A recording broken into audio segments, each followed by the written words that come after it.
सन्मुख देख कर लाता न मन में त्रास है।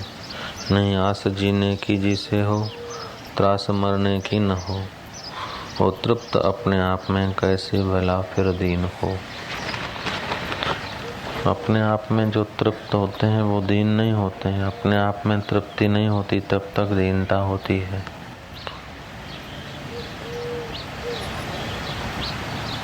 अपने आप में तृप्ति कुछ करने से नहीं मिलती। अपने आप में शांत हो जाने से तृप्ति का ख्याल आता है, नहीं तृप्ति ही बच जाती है। ये अष्टावक्र संहिता का अनुवाद है।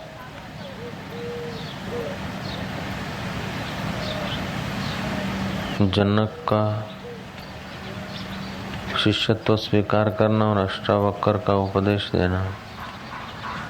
और अष्टावक्र का उपदेश अष्टावक्र का न बचा, वो जनक का अनुभव हो गया।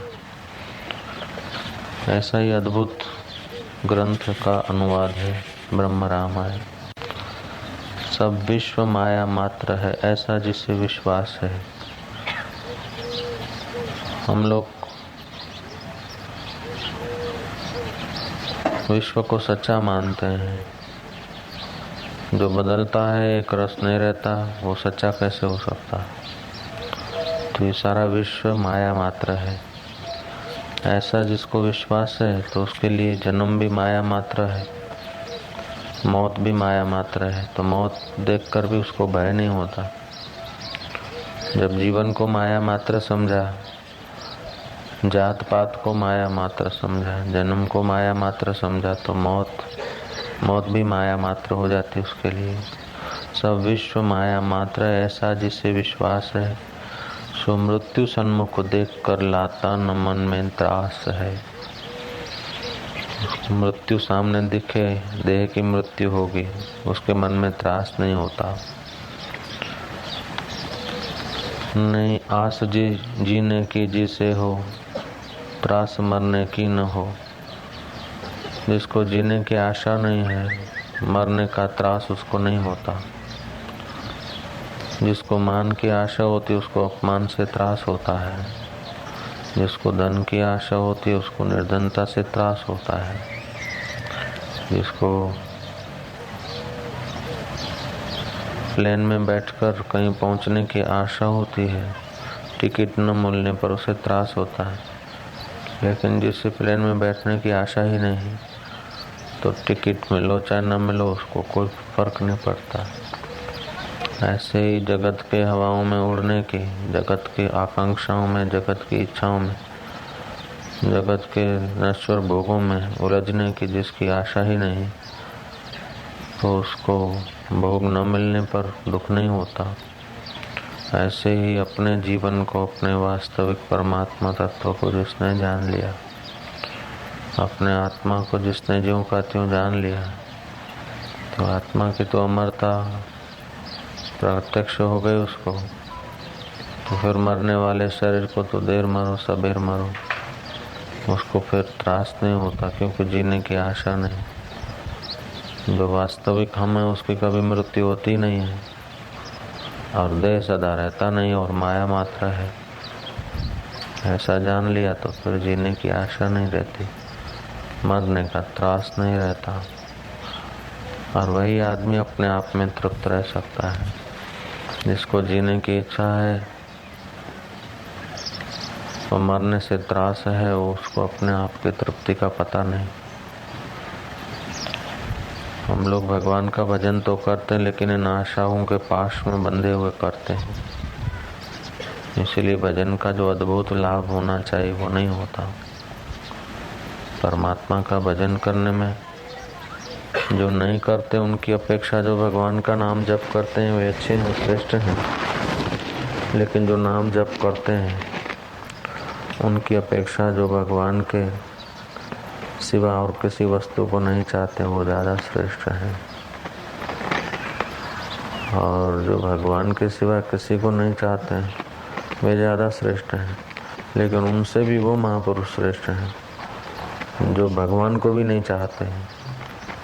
संसार को तो नहीं चाहते हैं, फिर अंत में भगवान को भी नहीं चाहते हैं, क्योंकि चाह मात्र अड़चन रूप हो जाती है, भगवान में मय हो जाते हैं। ऐसे लोग अपने आप में तृप्त होते हैं।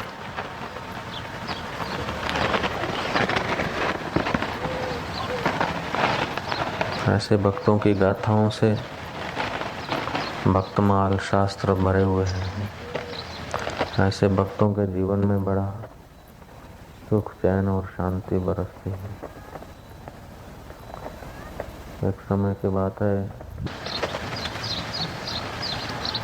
अकबर सुनने गया तानसेन के साथ मिलकर हरिदास बाबा का मेघ गीत गाते ही बारिश हुई। अकबर बड़े प्रभावित हुए।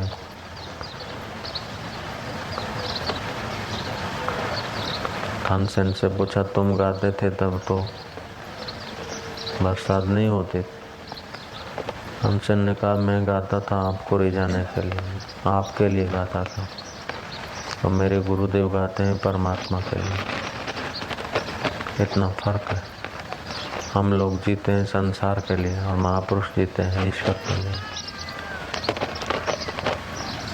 अकबर बड़े प्रभावित हुए। गुरुजी को बोला कि गुरुजी कोई आज्ञा करो, सेवा बताओ।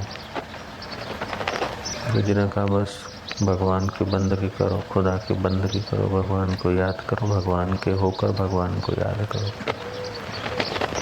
बोले, ये बात तो ठीक है, मेरे को कोई सेवा बताओ। बस वो यही सेवा है, बड़ी सेवा यही है, तुम प्रभु के होकर प्रभु को याद करो। तो महाराज, मैं अकबर बादशाह हूँ, मेरे को कोई सेवा बताओ। हट लिया। तो जो माया मात्र विश्व है, उस चीजों को अपनी मानता था वो अकबर, देह को अपने मैं मानता था। तो संत का स्वभाव होता है वो अद्भुत आत्मबल, अद्भुत आत्मनिष्ठा, अद्भुत ज्ञान का दरिया अपने संपर्क में आने वालों पर बरसाते हैं। तो बाबा जी ने कहा कि अच्छा, आपको सेवा करने का बहुत आग्रह है, तो यमुना जी की सीढ़ी टूटी है, 1-2 पगत्थे टूटे हैं, उसको जरा बना दो, उतना बना दो, फिर देखेंगे दूसरी सेवा। अकबर गया, देखता कि यमुना जी का घाट हीरे जवाहरात लाल मोतियों से मंडित है। ये 2-4 पगथी बनाने में मेरा एक राज्य का खजाना तो नहीं, मेरे जैसे कई खजाने खत्म हो जाए तभी भी इनका पूरा नहीं हो सकता खर्चा। आके चरण पकड़े, बोले, महाराज अद्भुत। तो जिन महापुरुषों को ये विश्व माया मात्र लगा, उनके संकल्प में भी ऐसा अद्भुत सामर्थ्य हो जाए, फिर भी वो समझते कि संकल्प भी अंतःकरण में है, मन में। ऐसे से महापुरुष हो गए। भगवान का जप करें, ध्यान करें।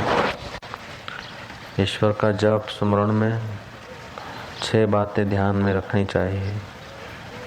एक तो हम भगवान का भजन करें, तो पहली बात यह कि हम भगवान के होकर भजन करें, माया मात्र विश्व के होकर भजन न करें, भगवान के होकर भजन करें। दूसरी बात कि भजन करें तो माला घुमाएं या जप करें, तो जप और माला घुमाएं ईश्वर के लिए घुमाएं, ईश्वर के होकर करें और ईश्वर के लिए करें। माला घुमाते रहें और बेटी की शादी हो जाए, माला घुमाते रहें, न्याण जो कम थे तॾहिं था साईं वटि वञे। माला घुमाई, लड़के की शादी हो जाए, माला घुमाई, दुनिया में धंधा नौकरी में बरकत पड़े। इसलिए भजन का प्रभाव नहीं दिखता। मौत से हम पार अपने को महसूस नहीं करते। विश्व माया मात्र उसलिए नहीं लगता कि हम भजन तो करते हैं, परमात्मा नाम स्मरण तो करते हैं, नहीं स्मरण करते उनकी अपेक्षा आप करते हैं, अच्छा है, लेकिन इन 6 बातों को समझ लें। एक तो ईश्वर के होकर करो, दूसरा ईश्वर के लिए ही करो। बेटा हो जाए, बेटे के घर बेटा आ जाए, बेटे के घर बेटा आ गया तो क्या हुआ, विष्ठा बनाने की मशीन आ गई और क्या, खाएगा अन्न बनाएगा विष्ठा। बेटा आ गया तो क्या बनाएगा, विष्ठा बनाने की एक मशीन आ गई और क्या होगा, खाएगा फल फूल अन्न जल बनाएगा विष्ठा। अरे वो बेटा भी नहीं रहेगा, ये शरीर भी नहीं रहेगा, तो बेटे के घर बेटा आएगा वो क्या रहेगा। इस बात को हम लोग समझते नहीं हैं। तो भजन जब तब तो करते जैसे गीत ऊंचे उड़ता है, लेकिन मरे हुए मांस पर उसकी निगाह होती है। ऐसे ही हम लोग भजन जब तब तो करते हैं, लेकिन हमारी निगाह हल्की होती है। संतों के पास जाते हैं, लेकिन अंदर अचेतन मन में, गहरे मन में आकांक्षा होती कि चलो जाते हैं बाबा जी के पास, कुछ आशीर्वाद हो जाएगा, बेटा हो जाएगा, यहाँ कल्याण जो थी बिंदु। ऐसा ये आकांक्षा लेके जाते ना, उसीलिए ईश्वर की मस्ती प्रकट नहीं होती। श्री राम बोले भगवान में मन नहीं लगता है, भगवान में मन लगता नहीं है। मन को आपने लगाया नहीं ना। हमने तो भजन तो बहुत किया, लेकिन मजा नहीं आया। भजन बहुत किया, मजा नहीं आया, आनंद नहीं आया। अभी भजन किया ही नहीं। एक बार जो भजन किया तो फिर मन वहां से हट भी नहीं सकता। मक्खी बुनबुनाती रहती है, एक चीज से उठ के दूसरी, एक जगह नहीं बैठेगी मक्खी। इधर से उधर, इधर से उधर, उधर से उधर मक्खी जो है गंदगी वाली, वो बुनबुनाती रहती है। अगर वो कोलसे पर बैठ जाए, जलते हुए अंगारे पर, तो फिर उसका उधर से कूद के दूसरे जगह जाना पूरा हो जाता है, वो धुआं बन जाती है। ऐसे ही मन तब तक संसार में भटकता रहता है जब तक आत्म रूपी अंगारे पर नहीं बैठा है। परमात्मा रूपी ओज तेज में मन बैठा नहीं। परमात्मा रूपी ओज तेज में बैठे तो मन मन न रहे, मन परमात्मा में लीन हो जाए। श्री राम। तो हम भजन तो करते हैं, जब तब करते हैं, इन भजन में ईश्वर का होकर करें। एक बात, ईश्वर के लिए करें। दो बात। तीसरी बात, भजन करते समय भगवान को याद करते हुए, भगवान की महिमा, गुण, असंगता, निर्विकारिता, साक्षित्व, सच्चिदानंदत्व, निरंजनत्व, सोहम स्वरूप, जो भी भगवान का स्वरूप आपने गुरुमुख से सुना है, उसको सोहम माना, सब मैं ही हूँ। तो सब मैं हूँ करते बस सब मैं हो जाए मन। एक बाबा जी किसी के घर पधरामणी के लिए बुलाए गए। अड़ोस पड़ोस के लोगों को बुलाया, बाबा जी को बुलाने वाले व्यक्ति ने। उसमें एक कलेक्टर साहब भी आए। कलेक्टर ने प्रश्न पूछा बाबा जी से, बाबा जी हम लोग क्या करें? बोले प्रेम से भगवान का नाम लो। बोले क्या भगवान का नाम? बोले राम राम प्रेम से कहो, बस इतना भी काफ़ी है। तो कलेक्टर ने कहा राम राम तो हम जानते हैं, हमारे लिए शिक्षित लोगों के लिए, हम आईएएस ऑफिसर हूँ, कलेक्टर साहब हूँ मैं, हमारे जैसों के लिए कुछ विशेष कहिए। और बाबा जी तो बाबा जी थे, अलमस्त। बोले तुम्हारे जैसे साले गधों के लिए क्या कहना मेरे को। तो फिर सभा में सन्नाटा हो गया, कलेक्टर साहब का अपमान हो गया। थोड़ी देर के बाद बाबा जी हक्के बक्के होकर पूछते हैं अनजान होकर, भैया क्यों यहाँ कहीं मूंगा और बहरा, गूंगे और मूंगों की पाठशाला क्या है क्या? कोई बोलते नहीं, कोई प्रश्न तो पूछो भगवान का, ताकि हरि चर्चा हो जाए। तो जिस सेठ ने बाबा जी को आमंत्रित किया था, वो बेचारा घबराता हुआ बोला कि कलेक्टर साहब ने एक सवाल पूछा तो उसको आपने गाली दे दिया, अपमान कर दिया। तो बाबा जी हम लोगों की हिम्मत ही नहीं होती। बाबा जी ने कहा मैंने तो गाली दिया ही नहीं, मैं अपमान किया ही नहीं। तो कलेक्टर ने कहा अभी अभी तो कहा आपने साला गधा, अभी अभी तो मेरे को कहा कि तुम्हारे जैसे साले गधा। बाबा जी ने कहा भैया साला गधा शब्द सुनते ही तेरे चेहरे पे 12 बज गए, ऐसे राम सुनते ही तेरा रोमांच तो नहीं हुआ था? तू जितना साला और गधा शब्द को जानता है उतना राम को जानता है क्या? तो हम भगवान का नाम सुनते ही हमारे शरीर में रोमांच हो जाए, गद गद गिरा नयन बहे नीरा। हमारी गिरा गदगद हो जाए, आंखों से हर्ष आंसू बहने, प्रेम आंसू बहने लग जाए, ऐसा भजन करना चाहिए। ऐसा अहोभाव से, धन्यवाद से भर के करें। तो भगवान के होकर करें, भगवान के लिए करें, और भगवान प्रेम उमड़ता हुआ करें। कभी कभी आप नहीं चाहते हैं, नहीं सोचते, भजन नहीं करते और एकाएक भगवान की याद आती।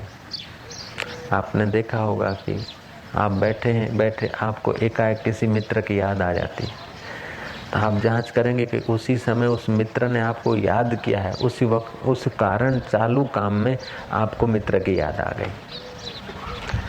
माँ काम करती है और बेटे को भूख लगती है तो माँ को स्तनों में सरवड़ाहट होती है और माँ समझ जाती है कि बेटे को भूख लगी है, बेटे की जठरा ने याद किया है। काचबा और काचबीओं में भी ऐसा होता है। बच्चा पड़ा एक किनारे और काचबी दूसरे किनारे, बच्चे को पोषण की आवश्यकता होती तो काचबी का दिल आकर्षित हो जाता है। वैज्ञानिकों ने प्रयोग किए, खरगोश को माँ से दूर लेकर उसको सताया तो माँ के चित्त में वेदना पैदा होने लगी। काफी माइल दूर ले गए फिर भी उसकी असर हुई। पनडुब्बी में ले गए, दरिया में अंदर। जब बच्चे को सताते तो माँ को बाहर संवेदन। अब बच्चा माँ को याद करता है, जब सताया जाता है तो माँ को याद करता है। अथवा जब माँ बच्चे को याद करती है तभी भी बच्चा वो चिंता कुछ उसमें हरकत होने लगती। ऐसे ही आप संसार में काम करते हैं, व्यवहार करते हैं और ओचिंता जब भगवान का नाम याद आ जाए तो समझ लो भगवान आपको याद कर रहे हैं। ओम ओम, और भगवान ने मेरे को याद करा, हाँ, धन्यवाद से भर जाए, अहोभाव से भर जाए, क्योंकि प्रभु और मेरे को याद कर रहे। मैं कितना भाग्यशाली हूँ।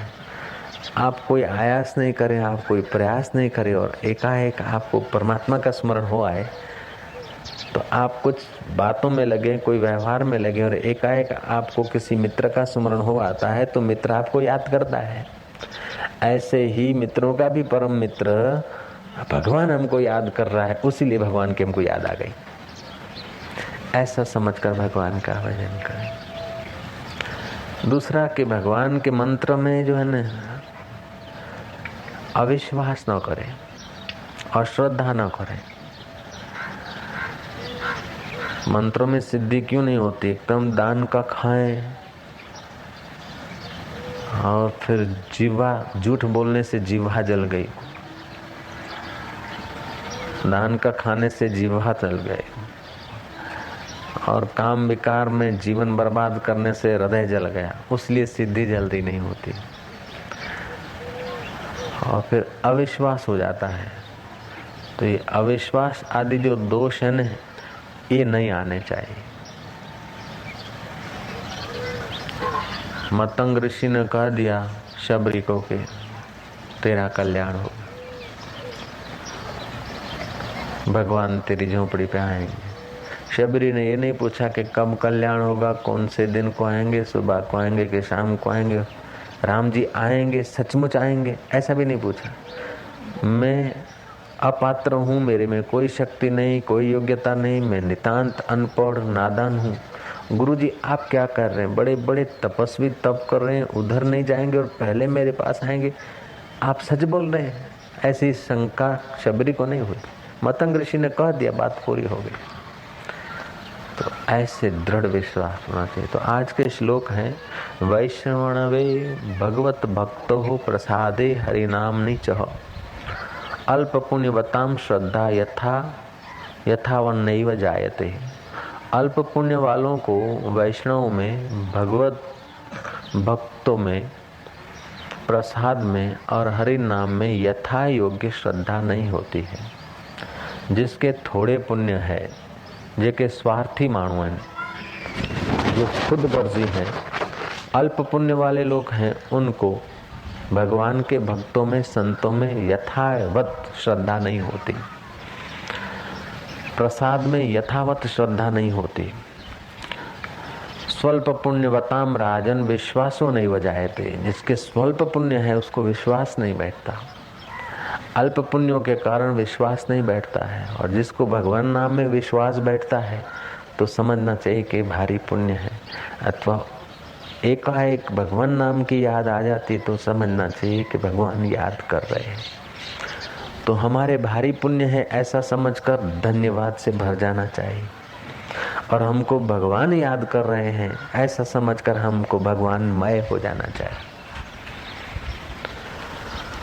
ओम ओम मंत्रे तीर्थे द्विजे देवे देवज्ञे भेषजे गुरु यादृशी भावना यस्य सिद्धिर्भवति तादृशी। मंत्र में, तीर्थ में, ब्राह्मण में, देव में, ज्योतिष में और औषध में और गुरु में जिसकी जैसी भावना होती है उसको वैसा ही फल मिलता है। गुरु में जिस वक्त जैसी भावना होती उस वक्त गुरु ऐसे ही दिखेंगे। जितनी भावना होगी उतने ही वो बड़े दिखेंगे। भगवान में भी जैसी भावना होगी वैसे दिखेंगे।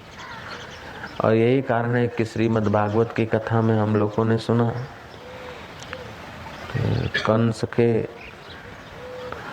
यज्ञ में जब श्री कृष्ण गए, चाणूक और मुष्टिक को श्री कृष्ण पहलवान दिखे, कंस को श्री कृष्ण काल के रूप में दिख रहे थे, गोपियों को श्री कृष्ण प्यारे नंदलाल के दुलारे दिख रहे थे, कांत भाव से भी दिख रहे थे, ग्वालों को कृष्ण प्यारे नंद के दुलारे दिख रहे थे, योगियों को कृष्ण योगेश्वर दिख रहे थे, भक्तों को कृष्ण भगवान दिख रहे थे, वेदांतियों को कृष्ण अपनी आत्मा दिख रहे थे। जिसकी जैसी भावना थी वैसे दिख रहे थे। जगत कैसा है इसका बहुत ज्यादा चिंतन करने की आवश्यकता नहीं। हमारी भावना कैसी है, हम देखते उस वक्त हमारी बुद्धि कैसी। सही अर्थ में तो भगवान जो है वो बुद्धि का प्रेरक है। बुद्धि जो देखती है वो है माया, लेकिन बुद्धि को जो देख रहा है वो मालिक है। वो हमारे से दूर हो नहीं सकता, और उसी को बोलते सो हम, वो मैं हूँ। आँखों को, मन को, बुद्धि को देखने वाला जो चैतन्य आत्मा है वो मैं हूँ। ऐसी अगर दृढ़ भावना होती है तो ज्ञान के द्वार जल्दी खुल जाते हैं, आत्मज्ञान का प्रकाश होने लगता है। प्रकाश का मतलब ये नहीं कि कोई ज्योत जलती है, कोई सूर्य प्रकट हो जाता है। प्रकाश मन समझ, ज्ञान संवित में स्थिति होने लगती है। आत्मज्ञान इतना सरल है, वो परमात्मा इतना नजदीक है कि वो अपना ही स्वरूप है। अपने आप में जो चीज होती है ना वो दिखती नहीं। आंख में काजल लगाओ तो आंख को नहीं दिखे, ऐसे ही तुम में ही तो परमात्मा है, उसीलिए तुमको नहीं दिखता। क्योंकि अब तुम लोग, हम लोग, अपन लोग देखते हैं तो इंद्रियों से देखते, मन से देखते, बुद्धि से देखते हैं। तो मन से, बुद्धि से, इंद्रियों से जो दिखेगा वो हमसे अलग होगा, वही दिखेगा। भगवान हमसे अलग नहीं है, उसीलिए हमको दिखते नहीं। और भगवान भी अगर दिखने लग जाए तो माया विशिष्ट रूप होगा, भगवान का वास्तविक तात्विक स्वरूप नहीं होगा।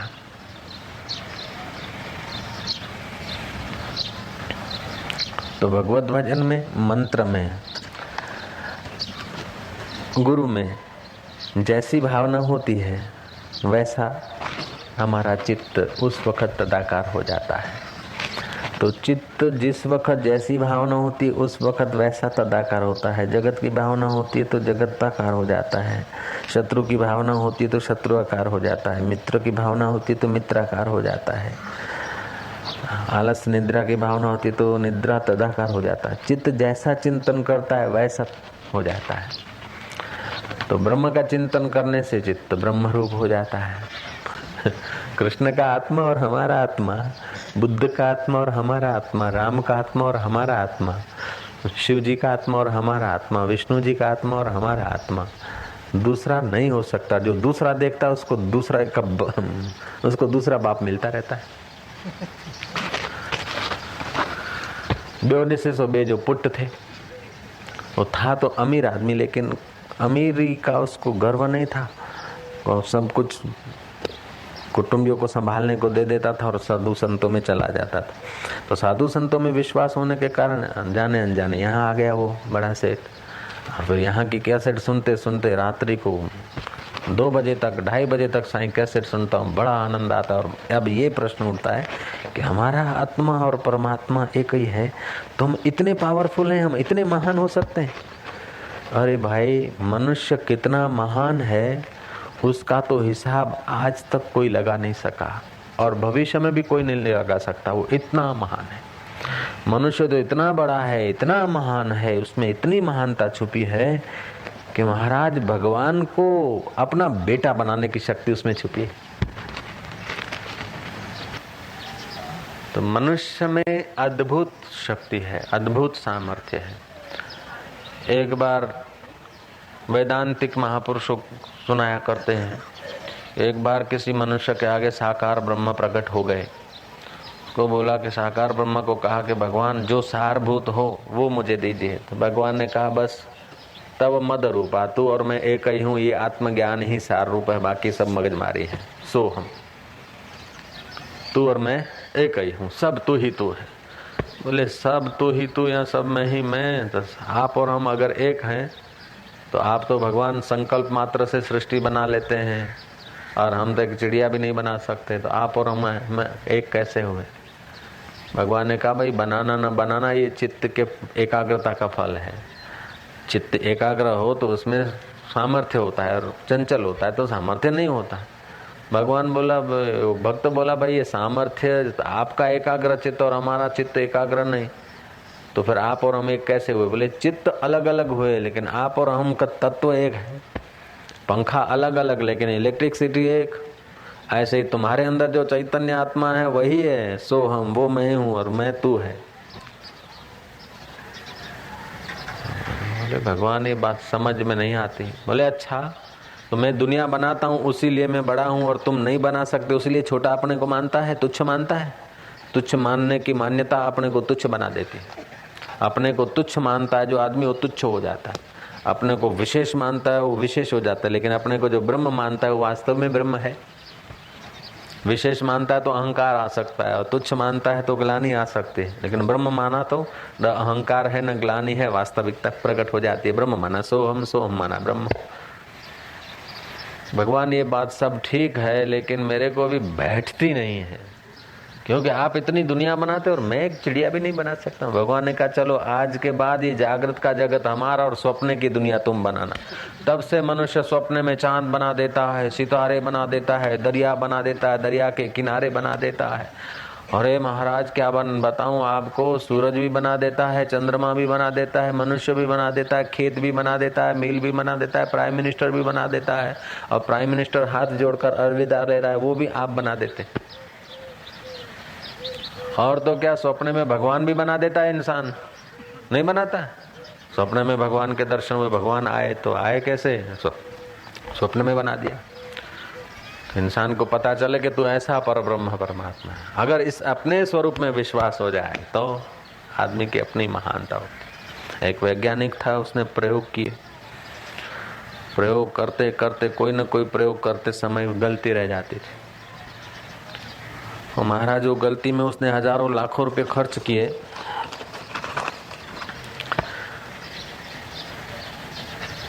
और एक दिन क्या हुआ कि रात्रि को आग लगी। लाखों रुपए की मशीनरी, यंत्र और हजारों रुपए के प्रयोग के साधन सब जल के खाक हो गए।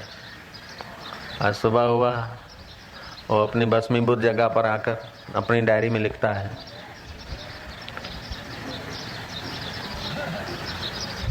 कि अग्नि देवता ने मेरे सब प्रयोग के साधनों को जला दिया, उसके साथ साथ मेरी जो कुछ गलतियां रहती थी वो भी जल गई। आज के बाद मेरे अंदर नया उत्साह, नई रिसर्च, नई खोज आएगी। उसने हताशा और निराशा को स्थान नहीं दिया, और उसी व्यक्ति ने 2000 रिसर्चें की, 2000 आविष्कार की। तो आदमी अपने उत्साह को भंग न होने दे। मंत्र में, गुरु में, तीर्थ में, औषध में जैसा अपना उत्साह होगा, जैसी श्रद्धा होगी, ऐसी सिद्धि होती। माला मन से लड़ पड़ी तू नहीं बिसरे मोए। माला मन से लड़ पड़ी, तुम मुझे बिसर मत। जब तक आत्मज्ञान नहीं हुआ, आत्म साक्षात्कार नहीं हुआ, जब तक आध्यात्मिक अंदर की साधना शुरू नहीं हुई, तब तक माला रूपी हथियार साथ में रखना चाहिए, नहीं तो मन धोखा देता है। माला मन से लड़ पड़ी, तू नहीं बिसरे मोय, बिना शस्त्र के सूरमा लड़ता न देखा कोई। जैसे सूरमा, शस्त्र के बिना कोई सूरमा रण के मैदान में नहीं लड़ सकता, ऐसे ही संसार सागर से पार होने के लिए, संसार रूपी सर्प से जान छुड़ाने के लिए ईश्वर का जप ध्यान करे तो माला नियमित करने से मन उसमें बंधन में आ जाता है। नहीं तो थोड़ी देर जप तप किया और मन बोलेगा बहुत हो गया। इसलिए शास्त्र का वचन है कि अपना कुछ ऐसा नियम बनाओ। सिद्धियां उसी व्यक्ति को मिलती जो सहन करता है, उसे सिद्धियां मिलती। ये अनुष्ठान आदि जो है उसमें भूख प्यास सहनी पड़ती है। अनुष्ठान किया तो दुष्ट कर्म छोड़ दिए, विलासिता छोड़ दी, सादे सुदे बिस्तर पर सोए तो सहन किया, जमीन पर सोए, कुछ आसन में लगा के सोए, कंतान बिछा के सोए